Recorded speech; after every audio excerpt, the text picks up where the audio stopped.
గోపాలపురం అనే గ్రామంలో సూరయ్య అనే ఒక రైతు ఉండేవాడు. అతనికి ఉన్నదల్లా ఒక అరెకరం పొలం, ఒక ఇల్లు మాత్రమే. సూరయ్య తండ్రి దాన ధర్మాలు చేసి ఎవరు ఏదడిగినా కాదనకుండా ఇచ్చేసేవాడు. చివరికి కొడుక్కి ఒక అరెకరం పొలం మాత్రమే మిగిల్చాడు.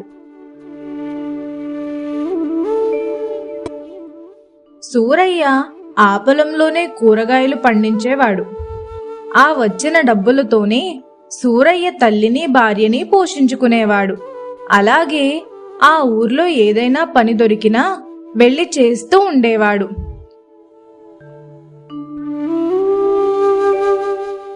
ఇలా ఉండగా ఒకరోజు ఆ ఊరికి వరదలు వస్తాయి. ఆ వరదల్లో తన పంట అంతా కొట్టుకుపోతుంది. సూరయ్యకి ఏం చేయాలో అర్థం కాలేదు. మళ్ళీ విత్తనాలు తెచ్చి నాటి మొలకలు వచ్చేటప్పటికి చాలా సమయం పడుతుంది. ఈలోగా ఇంట్లో గడవడం ఎలాగా అని అరుగు మీద కూర్చుని ఆలోచిస్తూ ఉంటాడు. ఇంతలో ఆ ఊర్లోనే ఉండే రంగనాథం అలా వెళ్తూ సూరయ్యను చూసి ఇలా అంటాడు. యారా సూరయ్య, ఏం చేస్తున్నావురా? చాలా రోజులయ్యింది నిన్ను చూసి. ఈ మధ్య అసలు కనిపించట్లేదు. అమ్మా కులాసగానే ఉందా? ఏం చెప్పమంటారు రంగనాథం గారు, అమ్మ అయితే కులాసాగానే ఉంది, కానీ నేనే. యారా, నీకేమైంది? బాగానే ఉన్నావుగా? ఏం బాగున్నాను రంగనాథం గారు, ఇంట్లో ఉన్న డబ్బంతా ఆ పొలం మీదే పెట్టాను. చేతికి వస్తుందనుకున్న పంట కాస్త వరదల్లో కొట్టుకుపోయింది. ఇప్పుడు చేతిలో చిల్లి గవ్వ కూడా లేదు. ఏం చెయ్యాలని ఆలోచిస్తున్నాను.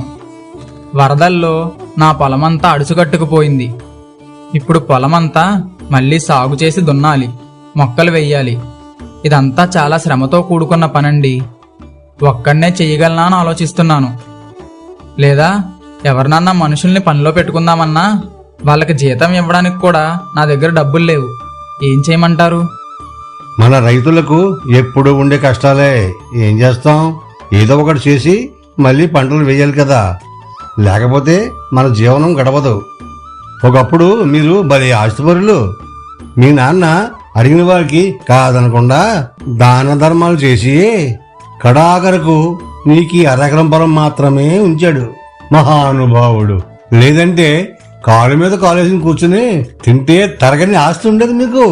ఈ రోజు కష్టపడింది ముద్ద రాదు అన్న స్థితికి తీసుకొచ్చాడు మీ నాన్న. అలా అంటారేంటండి రంగనాథం గారు? ఈరోజు మా నాన్నగారి వల్ల చాలా మంది కుటుంబాలు నిలబడ్డాయి.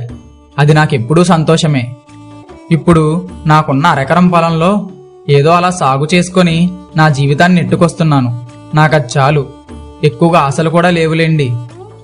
ఆ రోజు మా నాన్నగారి చేత సహాయం పొందిన వారందరూ ఇప్పుడు ఎంతో గొప్పగా చెప్తూ ఉంటారు నాతో, మీ నాన్నగారి వల్లే మేము ఈ రోజు ఇలా ఉన్నామని. అలా ప్రతి ఒక్కరూ చెప్తూ ఉంటే నాకెంతో సంతోషంగాను అలాగే గర్వంగాను ఉంటుంది. అవును, నిజమే. మీ నాన్న చాలా మందికి సహాయం చేశాడు. అర్థం చేసుకునే కొడుకును కూడా అదృష్టమే. మీ నాన్న చాలా అదృష్టవంతుడు సూరయ్య, నీలాంటి కొడుకుని కన్నందుకు అంటూ అక్కడి నుంచి వెళ్ళిపోతాడు రంగనాథం. కొంతసేపటికి సూరయ్య భార్య దగ్గరకు వెళ్ళి, గౌరీ, నేను అలా బయటికి వెళ్ళొస్తాను. ఎవరి దగ్గరైనా ఏమైనా పనుందేమో కనుక్కుంటాను. ఇలా కూర్చునుంటే రోజు గడవదు. సరే అండి, త్వరగా వచ్చేయండి. అలా ఊరు చివర ఉన్న వెంకమ్మ కిల్లి కొట్టు దగ్గర కూర్చుంటాడు. కొట్లో ఉన్న వెంకమ్మ సూరయ్యను చూసి ఇలా అడుగుతుంది. ఏం కావాలి సూరయ్య? టీ ఇమ్మంటావా? ఏమీ వద్దు వెంకమ్మ, కాసేపు కూర్చుందామని వచ్చానంతే. నీ దుకాణం దగ్గరికి అందరూ వస్తారు కదా, ఎవరి దగ్గరైనా పనుంటుందేమో అని అడుగుదామని వచ్చాను అంతే. అవునా సూరయ్య? సరే, ఇదిగో ఈ టీ తాగు. అయినా కాయగూరలు అమ్ముతావు కాదు, వ్యాపారం మానేసావా సూరయ్య? లేదు వెంకమ్మ, కాయగూరలు అమ్మేవాణ్ణే. సరిగ్గా పంట చేతికొస్తుందనుకునే లోపు ఈ వరదలొచ్చి మొత్తం పంటనంతా ముంచేశాయి. ఇప్పుడు ఏం చెయ్యాలో తెలియట్లేదు. అందుకనే ఏ పనన్నా దొరుకుతుందేమో అని ఇలా వచ్చాను. కూర్చొని ఉంటే ఆకలి తీరుతుందా? కడుపుకింత బువ్వ తినాలి కదా, లేకుంటే ప్రాణం నిలబడుతుందా? అవును సూరయ్య, ఈ ఎండకి ఆ గొడుగు పట్టాలని అంటారు. కూర్చుని ఉంటే కంచంలోకి బువ్వ రాదు, కూటి కోసం కోటి విద్యలు అంటారు. ఏం చేస్తాం మరి? మా ఆయన పోయాక నాకు ఏం చేయాలో తెలిసేది కాదు.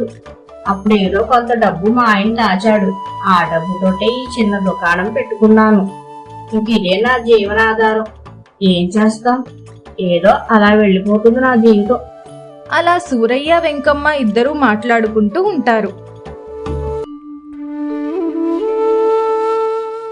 జనం వస్తారు కాని ఎవరి దగ్గర సూరయ్యకు పని దొరకదు.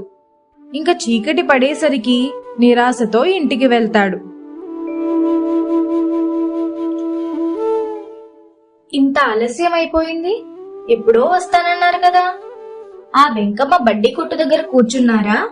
వెంకమ్మతో ఊసులాడుతూ ఉంటే పొద్దే తెలియదు మీకు. సరే పదండి, భోజనం పెడతాను. లేదు గౌరీ, నేను వెంకాయమ్మతో ఊసులాడ్డానికి వెళ్ళలేదు. వెంకాయమ్మ దుకాణం దగ్గరికి చాలా మంది వస్తారు కదా, ఎవరి దగ్గరైనా పనుంటుందేమో అని వెళ్ళాను. అక్కడ కూర్చున్నాను కానీ ఎవరి దగ్గర పని లేదన్నారు. ఇంకేం చేస్తాను, ఇంటికి వచ్చేసాను. వాళ్ళ దగ్గర వీళ్ళ దగ్గర పని చేయడం ఎందుకండి? ఆ పొలంలో పనేదో మనమే చేసుకుంటే సరిపోతుంది కదా. వాళ్ళని వీళ్ళని అడగాల్సిన అవసరమే లేదు. ఆ కష్టమేదో మన పొలంలోనే చేసుకుంటే సరిపోతుంది.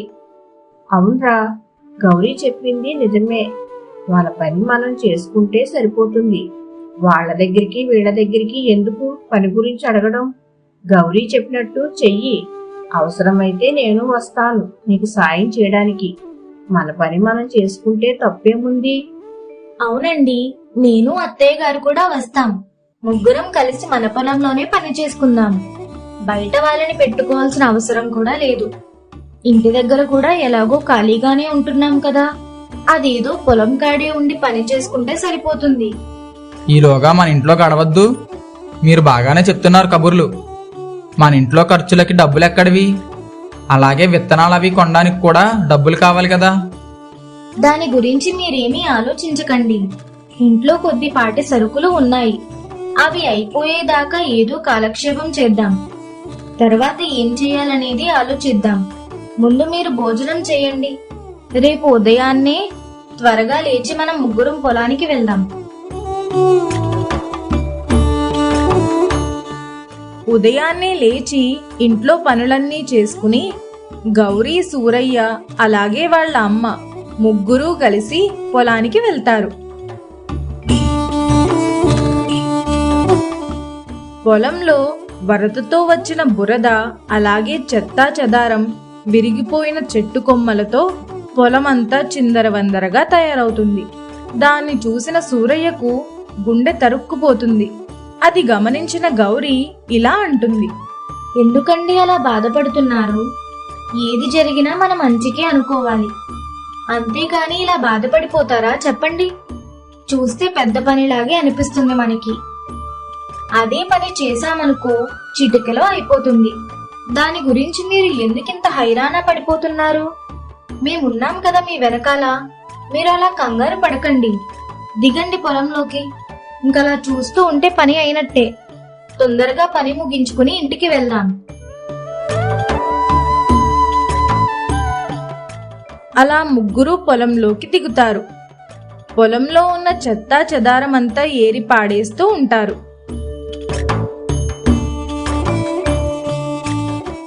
అలా పొలంలో ఉన్న చెత్తా చెదారాన్ని అంతా ఏరుతూ ఉండగా ఆ పొలంలోనే వరదలకు కొట్టుకు వచ్చిన ఒక కొమ్మకి ఒక గుడ్డ కట్టిన చెంబు వేలాడుతూ ఉంటుంది. దాన్ని చూసిన సూరయ్య ఒక్కసారిగా కంగారు పడి వెర్రి కేకలు వేస్తాడు. అది చూసిన వాళ్ళ అమ్మ అలాగే గౌరీ కూడా సూరయ్య దగ్గరకు వచ్చి ఇలా అంటారు, ఎందుకురా అలా వెర్రి కేకలు వేశావు? ఏమైంది? దేని చూసి భయపడిపోయావు నువ్వు? చెప్పవేమిరా, చెప్పు. దేని చూసి భయపడ్డావు నువ్వు? చెప్పు నాయనా. ఎందుకలా కంగారు పడుతూ కేకలు వేస్తున్నారు? మాట్లాడరే, దేన్ని చూసి భయపడ్డారు? అదిగో అక్కడ ఏదో ఉంది గౌరీ, అదేదో కొమ్మకి తగిలించుంది.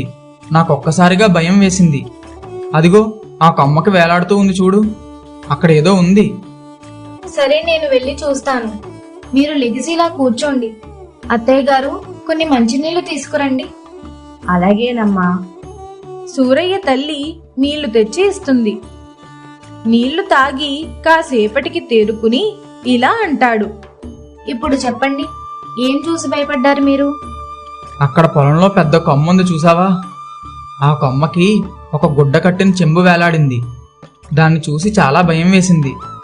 దాంట్లో దెయ్యాన్ని బంధించి మూట కట్టారేమో అని. అసలు పదండి, వెళ్ళి చూద్దాం దాంట్లో ఏముందో. చూడకుండానే దెయ్యం ఉందని ఎలా అనుకుంటున్నారు?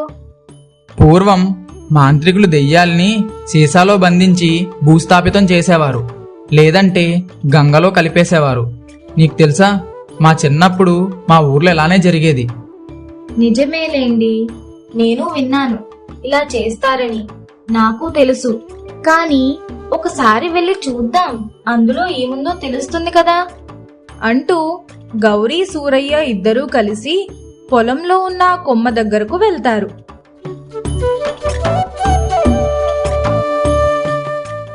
ఆ కొమ్మన ఉన్న చెంబుని విప్పి చూస్తారు.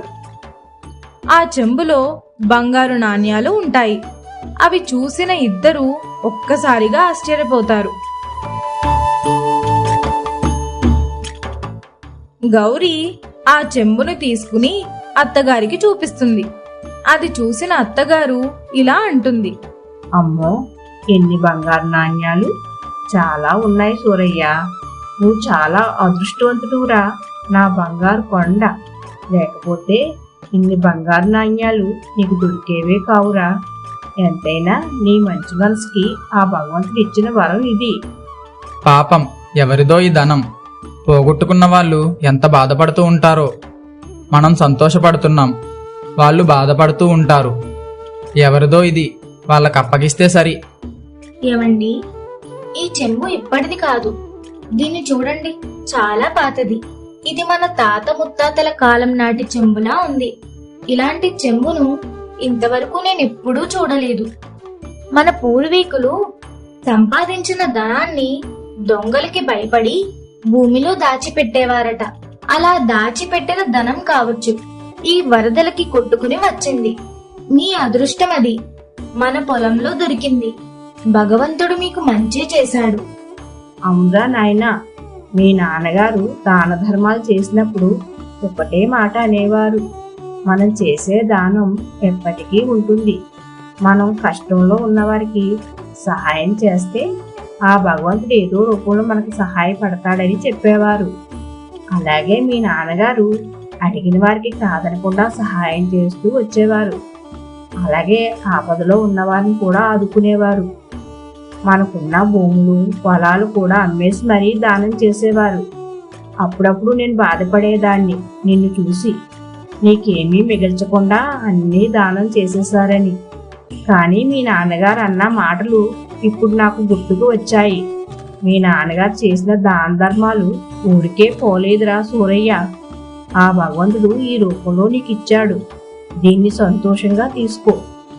అవునండి, అత్తయ్య గారు చెప్పే మాట ముమ్మాటికి నిజం. లేదంటే వరదలు ఎక్కడి నుంచి వచ్చాయి? ఈ కొమ్మ ఎంతో దూరం నుంచి ప్రవహించుకుంటూ వచ్చింది. ఎంతో మంది పొలాలు దాటుకుని వచ్చింది. మరి ఆ కొమ్మ కొట్టుకుని వచ్చి మన పొలంలోనే ఆగిపోయింది. ఎందుకని? మీరు కష్టాల్లో ఉన్నారని ఆ భగవంతుడికి కూడా తెలిసింది. అందుకనే ఆ భగవంతుడు మనకి సహాయపడ్డాడు. ఇక మన కష్టాలన్నీ తీరినట్టే. మీరు ఏమీ దిగులు పడక్కర్లేదు. మీ మంచితనానికి, మీ నాన్నగారి మంచితనానికి ఆ భగవంతుడు ఇచ్చిన కానుకగా స్వీకరించండి. దీంతో మన బాధలన్నీ తీరిపోతాయి.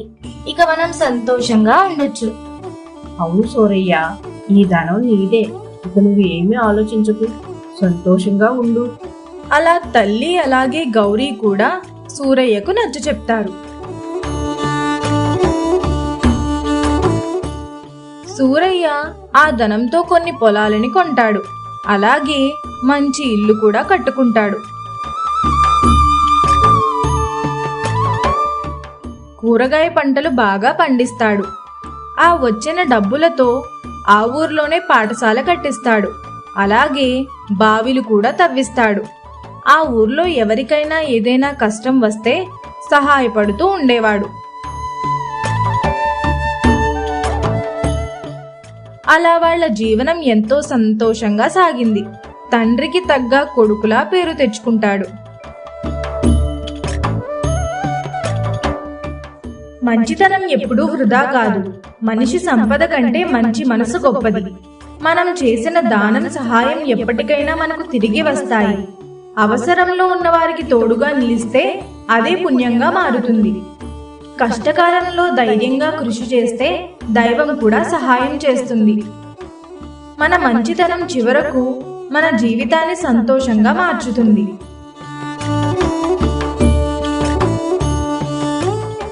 మా వీడియో గనుక మీకు నచ్చినట్లయితే లైక్ చేయండి, షేర్ చేయండి, కామెంట్ చేయండి. మరిన్ని మంచి కథల కోసం మా ఛానల్ని సబ్స్క్రైబ్ చేసుకోండి.